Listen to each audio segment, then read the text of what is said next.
Hello বন্ধুরা, কেমন আছেন সবাই? আশা করি সকলেই ভালো আছেন। আপনাদের পাশে আবারও আমি নতুন একটি ভিডিও নিয়ে হাজির হয়ে গেছি। আজকের topics if else conditional statement. Programming এর দুনিয়ায় ডিসিশন মেকিং এর সবচেয়ে বেসিক একটা জিনিস। আজকের এই ভিডিও শেষে আপনিও বলতে পারবেন, আরে এটা তো সহজ। তো চলুন সময় নষ্ট না করে শুরু করা যাক আজকের শেখা।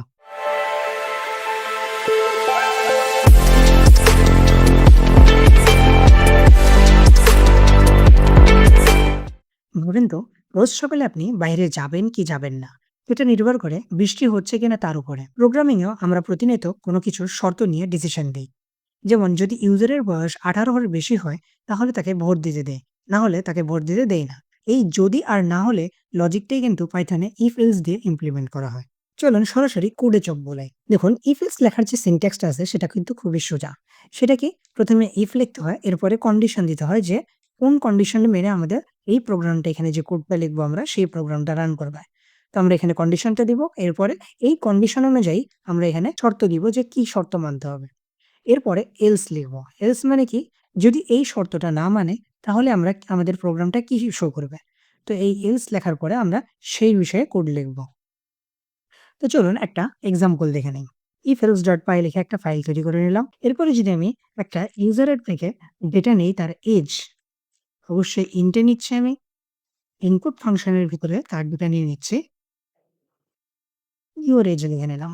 আর যদি ইফ কন্ডিশনের ভিতরে আমরা লিখি এজ গ্রেটার দেন ইকুয়াল 18, তাহলে আমাদের প্রোগ্রামটা কি শো করবে? তো আমরা লিখলাম প্রিন্ট ফাংশনের ভিতরে লিখে দিলাম ইউ ক্যান ভোট। আর যদি 18 এর নিচে হয় বয়স, তাহলে অর্থাৎ লেস দেন 18, তাহলে কি হবে? তাহলে লিখবো আমরা এলস লিখে, স্পেলিং গুলো অবশ্যই ঠিক করে লিখবেন। এলস লিখে প্রিন্ট লেখার পরে প্রিন্ট ফাংশনের ভিতরে আমি দিচ্ছি ইউ ক্যান নট ভোট। আমি ভিউ এ ক্লিক করে কোড ড্রাইভ করে নিচ্ছি। আমরা প্রথমে ইউজারের থেকে তার এজ ইনপুট নিয়েছি, যে তার এজ কত। দেন এই এজটাকে আমরা ভেরিয়েবলে স্টোর করে রেখেছি। দেন ইফ এলস কন্ডিশনের ভিতরে আমরা বলে দিয়েছি যদি এজ 18 এর বেশি হয় বা 18 এর সমান হয় তাহলে তাকে ভোট দিতে দিবে। এজ যদি 18 এর কম হয় তাহলে কি করবে? ইউ কান্ট ভোট শো করবে। তাহলে চলুন প্রোগ্রামটা রান করছে কিনা সেটা একবার চেক করে নিই। তো আমরা প্রোগ্রামটা রান করলাম, ইউর এজ জিজ্ঞেস করছে। আমি লিখলাম আমার বয়স 5। দেন দেখেন লেখা আসছে ইউ কান্ট ভোট। তার মানে আমরা যেহেতু আমাদের বয়স বলেছি 5, মানে হলো আমাদের 18 এর নিচে আছে, অর্থাৎ এলস চলে আসছে। যার কারণে প্রোগ্রামটা কিন্তু এইটা শো করেছে। আমরা যদি প্রোগ্রামটা আবার রান করি তাহলে আমি যদি লিখি 80, তাহলে দেখেন লেখা আসছে ইউ ক্যান ভোট। যদি প্রোগ্রামটা আমি আবার রান করি আর আমার এজ দেই 23, দেন ইউ ক্যান ভোট। অর্থাৎ আমি যদি আমার বয়সটা 18 বা 18 এর চেয়ে বেশি দেই তাহলে আমাদের শো করবে এই লাইনটা। আর যদি আমরা এই কন্ডিশনের ব্যতীত আমরা কোনো কিছু দেই, অর্থাৎ এখানে যেহেতু আমরা একটা কন্ডিশন দিয়েছি এজ হবে 18 এর চেয়ে বড় অথবা সমান, তার মানে 18 এর চেয়ে ছোট যদি আমরা কোনো কিছু দেই তাহলে আমাদের আউটপুটে শো করবে এই লাইনটি। এটা হলো সিম্পল ইফ এলস কন্ডিশন। কিন্তু অনেক সময় হয়ে থাকে কি, আমরা একাধিক শর্ত চেক করতে চাই। এর জন্য আমরা ব্যবহার করি ইলিফ। তো ইলিফ ব্যবহার করে কিভাবে, সেটাও সেম প্রসেসে অনেকটা। তো চলুন দেখে নেই। এর জন্য আমরা একটা নতুন ফাইল করে নিচ্ছি, ইফ ইলিফ এলস ডট ফাইল। হ্যাঁ, এই ফাইলের ভিতরে আমরা শিখবো ইফ ইলিফ আর এলস কিভাবে ব্যবহার করতে হয়। আপনারা চাইলে ইউজার ইনপুট নিতে পারেন অথবা আপনারা চাইলে নরমাল আপনি নিজের পার্সোনাল ভ্যারিয়েবল ব্যবহার করতে পারেন। যেমন এবারে আমি পার্সোনাল নরমাল একটা ভ্যারিয়েবল ইউজ করতেছি। এটার ভিতরে আমি স্টোর করতেছি মার্কস, একটা মার্কস ইউজ করলাম লাইক 85। এখন যদি আমি বলি ইফ মার্কস, যদি আমি বলি গ্রেটার দেন ইকুয়াল 90, তাহলে আমাদের প্রোগ্রামটা কি শো করবে? প্রিন্টের ভিতরে, প্রিন্ট ফাংশনের ভিতরে শো করবে হলো এ প্লাস, মনে করেন এ প্লাস শো করবে। যদি 90 এর নিচে হয়, লাইক মনে করেন ইলিফ দিলাম, মার্কস কি শো করবে? গ্রেটার দেন ইকুয়াল 80, দেন আমাদের প্রোগ্রামটা কি শো করবে?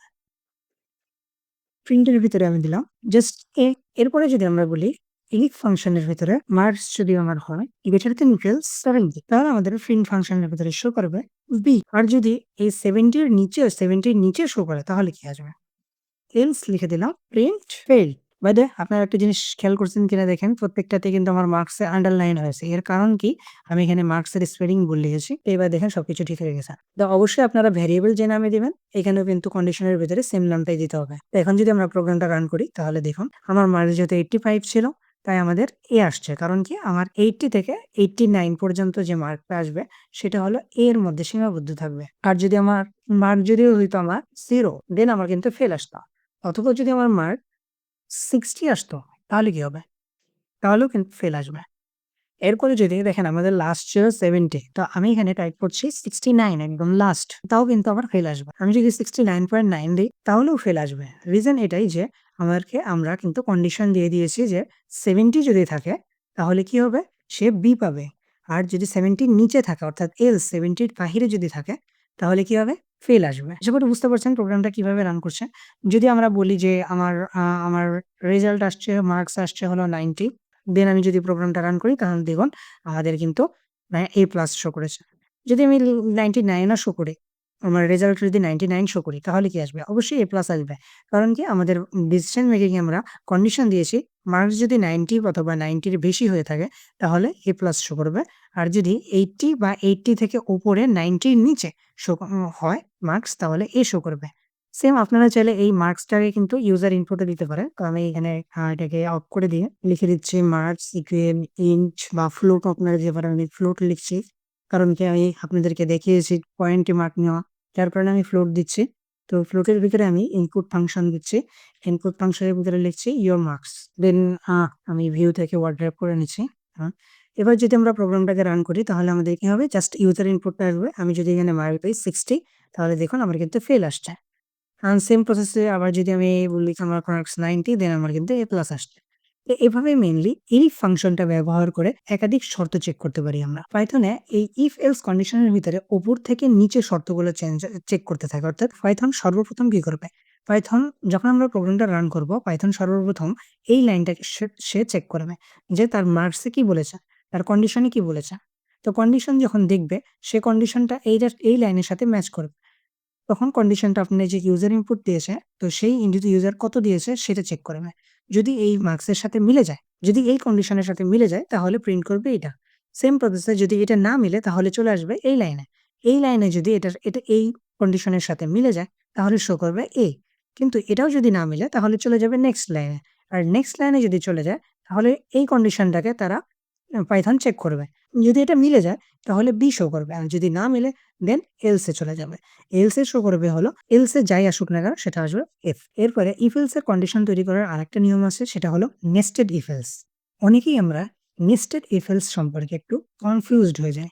আসলে নেস্টেড ইফ এলস কি, কেমনে ইউজ করতে হয়? বিশেষ করে আমাদের মতো যারা স্টুডেন্ট আছে তারা এই জিনিসটাতে খুবই কনফিউশন তৈরি করে ফেলে। একসময় আমি নিজেও এইটাতে কনফিউজড হয়ে যেতাম। তো চলুন একদম সহজে নেস্টেড ইফ এলস কিভাবে ব্যবহার করতে হয় সেটা দেখি। মেইনলি নেস্টেড ইফ এলস মানে হলো একটা ইফ এলস ফাংশনের ভিতরে আরেকটা ইফ এলস ফাংশন ব্যবহার করা।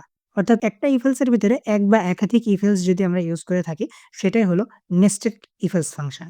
তো চলুন একটা উদাহরণ দিয়ে আমরা চেক করি। তো চলুন আমি একটা ফাইল তৈরি করে নিচ্ছি নেস্টেড ইফ এলস নামে। আর এখানে আমরা শিখব নেস্টেড ইফ এলস কিভাবে ব্যবহার করতে হয় আর কেন সেটা কিরকম কি সবকিছু আমরা এখানে শিখব। তো আমরা ফার্স্ট অফ অল নরমালি কি করব? একটা ইউজার ইনপুট নিয়ে নেই। আমি ফ্লোটই নিচ্ছি। আপনারা ফ্লোটের জায়গায় ইন্ট নিতে পারেন বা অন্য ক্যারেক্টারও নিতে পারেন। আপনাদের পার্সোনাল ম্যাটার সেটা কোনো সমস্যা নেই। প্রোগ্রাম বানাতে আপনার যে জিনিসটা দরকার হবে সেই জিনিসটা আপনাকে ইউজ করতে হবে। তো আপনাদেরকে বোঝানোর সুবিধার্থে আমি ফ্লোট নিচ্ছি। এর কারণ কি? ফ্লোটে আমরা কিন্তু পয়েন্টে মার্ক নিতে পারি। কিন্তু ইন্টিজারের ক্ষেত্রে কিন্তু আমরা পয়েন্টে মার্ক নিতে পারব না। তো যার কারণে আমি ফ্লোট নিচ্ছি ইন্টের পরিবর্তে। এবারে আমি if else ফাংশনে লিখছি, নাম লিখলাম গ্রেটার দ্যান 0, অর্থাৎ if যদি গ্রেটার দ্যান 0 হয় তাহলে কি শো করে? মনে করেন if যদি গ্রেটার দ্যান শো করে তাহলে শো করবে হলো পজিটিভ নাম্বার।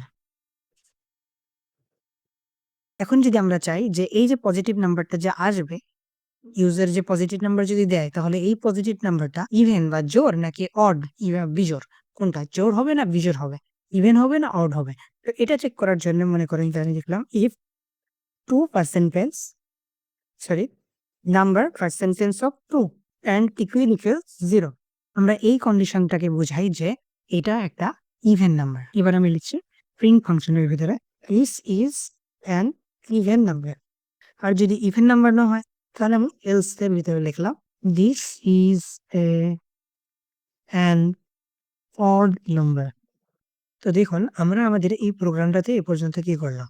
প্রথমে ইউজার থেকে আমরা একটা ইনপুট নিয়েছি। এরপরে বলেছি একটা কন্ডিশনের ভেতরে যে ইউজারের যে নাম্বারটা সেটা যদি 0 থেকে বড় হয় তাহলে সেটা হবে পজিটিভ নাম্বার।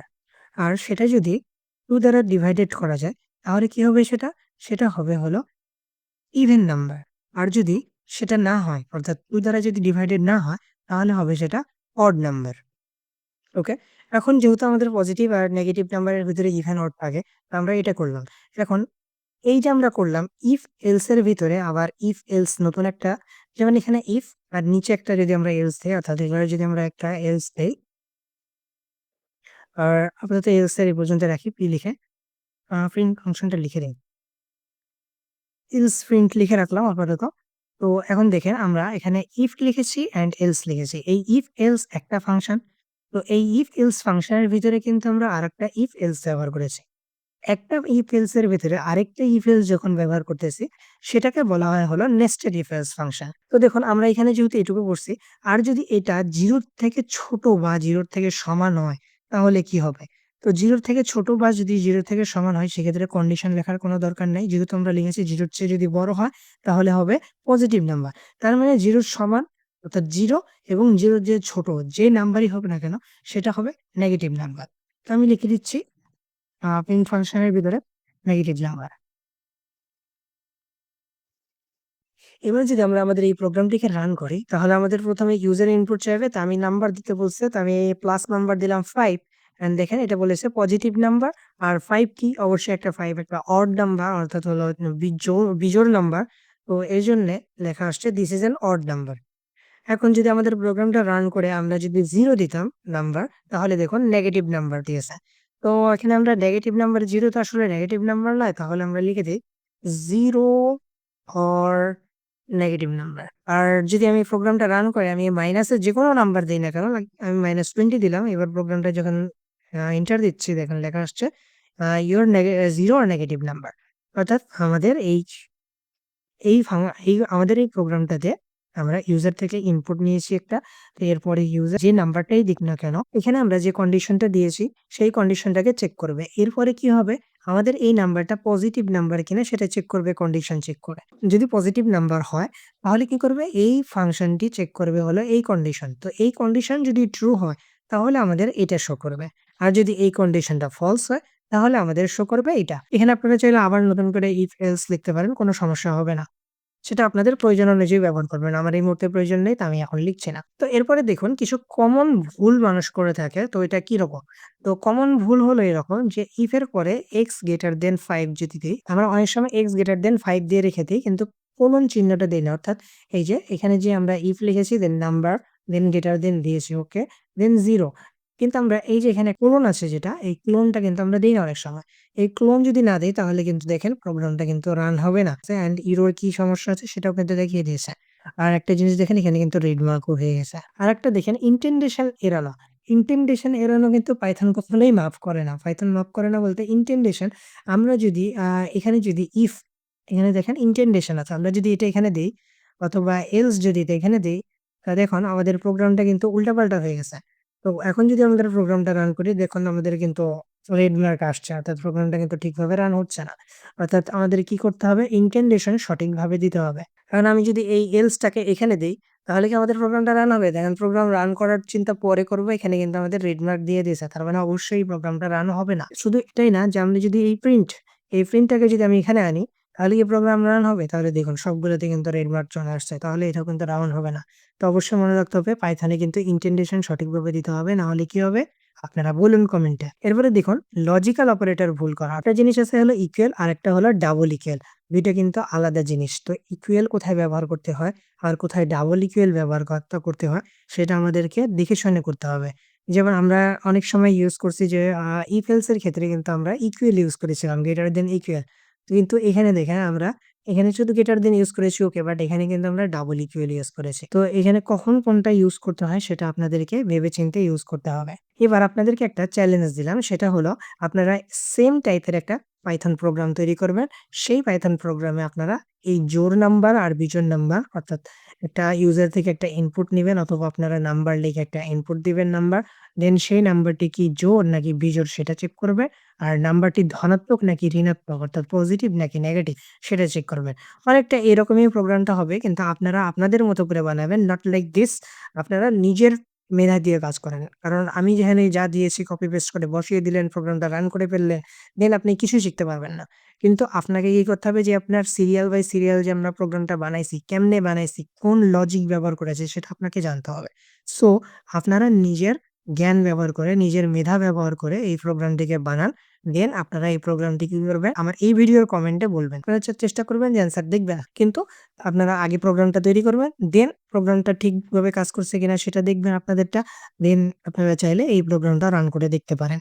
দারুণ হয়েছে বন্ধুরা। আজকে শিখলেন কিভাবে পাইথনে if else দিয়ে প্রোগ্রামকে স্মার্ট ভাবে ডিসিশন নেওয়া যায়। এখন নিজে এক্সপেরিমেন্ট করুন, বিভিন্ন কন্ডিশন ট্রাই করুন আর এরর আসলে সলভ করুন। লাইক, কমেন্ট, শেয়ার করতে ভুলবেন না আর চ্যানেলটি সাবস্ক্রাইব করে পরবর্তী ভিডিওর জন্য অপেক্ষা করুন। তো দেখা হচ্ছে পরের ভিডিওতে। ততক্ষণের জন্য ভালো থাকুন, সুস্থ থাকুন। আল্লাহ হাফেজ।